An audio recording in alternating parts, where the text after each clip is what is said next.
सारे लोगों को हैप्पी इंडिपेंडेंस डे। यहाँ पे मौजूद जितने जो विलेजर्स हैं, स्टूडेंट्स और सारे टीचिंग स्टाफ और नॉन टीचिंग स्टाफ, सभी को बहुत बहुत मुबारकबाद यौम आज़ादी का। आज 15 अगस्त है और बहुत ही मेमोरेबल डे को हम लोग सेलिब्रेट कर रहे हैं।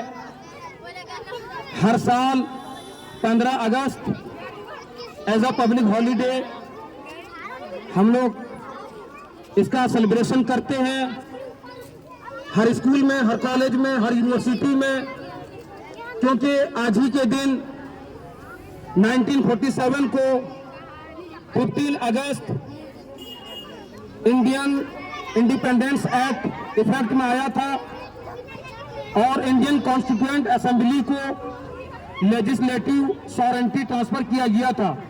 हमारे कॉन्स्टिट्यूएंट असेंबली को अथॉरिटी दी गई थी और 200 साल का जालिमाना अंग्रेजों की हुकूमत का खात्मा हुआ था। आज का दिन सेलिब्रेशन का दिन है, नेशनल हॉलीडे है, खुशी का मौका है, मुसर्रत का दिन है जिसको हम सब आज मना रहे हैं पूरे एंथुजियाज्म के साथ। पूरा इंडिया ये 15 अगस्त को सेलिब्रेट कर रहा है।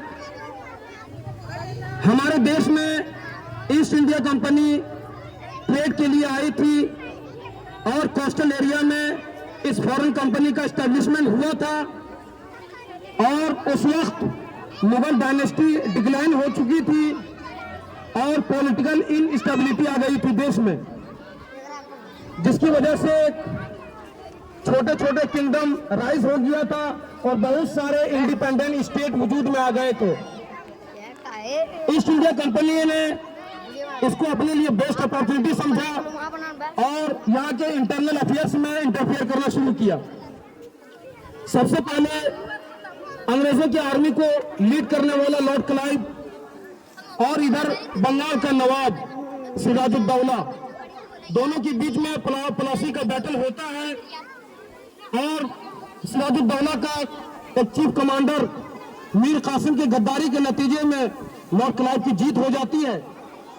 और फिर ये ईस्ट इंडिया कंपनी ट्रेड के लिए तो आई थी, ट्रेड का वो धंधा तो चल ही रहा था, लेकिन जब प्लासी की बैटल में उन्हें विक्ट्री हासिल होती है तो अब उनके पास रिवेन्यू कलेक्ट करने की का वो पावर आ जाता है और अंग्रेजों के पास जो तन के गोरे मन के काले होते थे, अब उनके पास पॉलिटिकल पावर आ चुका था। फिर उन्होंने एक पॉलिसी बनाई, एक स्ट्रेटेजी को उन्होंने अडॉप्ट किया, डिवाइड एंड रूल।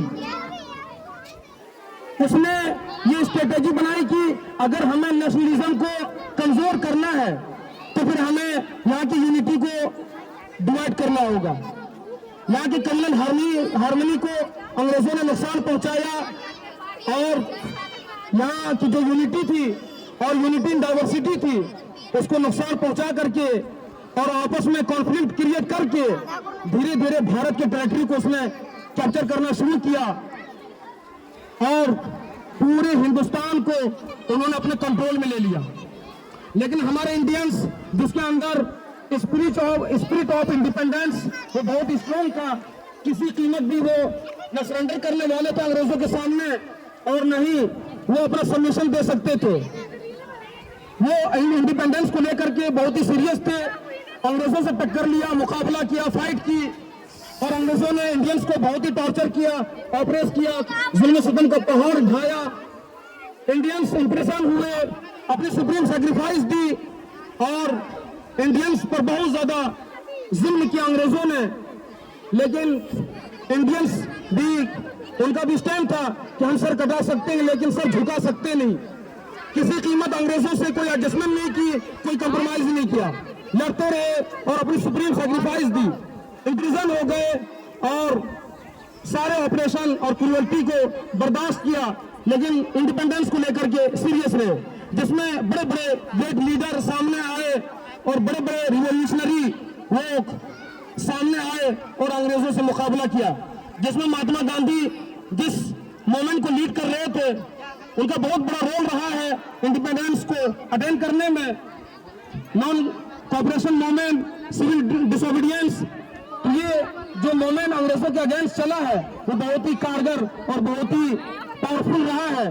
और इसी तरह से सिराजुद्दौला और अशफाकुल्लाह खान, मोहम्मद अली जौहर, शौकत अली और इसी तरह से रानी लक्ष्मीबाई, शहीद भगत सिंह का स्टैंड ये था कि ये अंग्रेजों की गवर्नेंस ये बहरी है, ये बहरी सरकार है, हमारे किसी बात पर ये ध्यान नहीं देती, इसका कोई तवज्जो नहीं है। इसलिए बहरे को सुनाने के लिए धमाके की जरूरत होती है। और फिर असेंबली चैम्बर में 2 बॉम्बिंग होती है और शहीद भगत सिंह का ये कहना था कि हमें किसी को किल करना हमारा ये मोटिव नहीं था, बल्कि बहरी सरकार को सुनाना हमारा ये मकसद था, क्योंकि बहरी सरकार बगैर धमाके की सुनती नहीं है। तो अनइमेजिनेबल सेक्रीफाइस और फ्रीडम मूवमेंट चला, फ्रीडम स्ट्रगल हुआ, बहुत कॉस्ट पे किया इंडियंस ने, जिसके बाद 200 साल की एक लंबी जद्दोजहद और फ्रीडम स्ट्रगल के बाद सन 1947 को आज ही के दिन 15 अगस्त को इंडिया को आजादी मिली। तो जितने जो इंडियन फ्रीडम फाइटर्स थे उन्होंने एक मैसेज दे गए, उन्होंने टीचिंग दी, और वो ये कि वैल्यू जो यूनिटी की है और यूनिटी इन डाइवर्सिटी का जो पावर है वो कितना अहम है।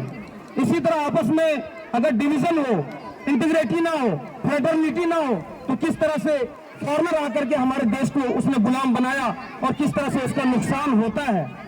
तो हमें जरूरत है कि हम यूनिटी इन डाइवर्सिटी को मेंटेन रखें, उसको और स्ट्रेंथ दें और हमें आपस में डिवीजन को क्रिएट होने ना दें। हमारे आपस में फ्रेटर्निटी होना चाहिए, ब्रदरहुड होना चाहिए, ताकि इंडिया में किसी के साथ कोई ऑपरेशन ना हो, क्रूअल्टी ना हो, सबके साथ जस्टिस हो, इक्वालिटी हो, फ्रेटर्निटी हो और इंडिया प्रोग्रेस के रास्ते में गामजन हो, ताकि इंडिया को और स्ट्रेंथ मिल पाए और इंडिया पावरफुल हो पाए। इसके लिए हम सब आज प्लेस करेंगे कि हम जो है हर वो काम करेंगे जिससे हमारा देश, हमारा नेशन उसको स्ट्रेंथ मिलेगी और यहाँ की फ्रेटर्निटी को, यहाँ के जस्टिस को स्ट्रेंथ मिलेगी। United we strong, divided we fall. हम यूनाइट रहेंगे तो फिर मजबूत रहेंगे, अगर डिवाइडेड रहेंगे तो फिर हम गिर जाएंगे, कमजोर हो जाएंगे। इन्हीं बातों पर अपने अल्फाज को मैं विराम देता हूँ। थैंक यू, धन्यवाद और सबको फिर एक दफा हैप्पी इंडिपेंडेंस डे। बहुत बहुत धन्यवाद सर।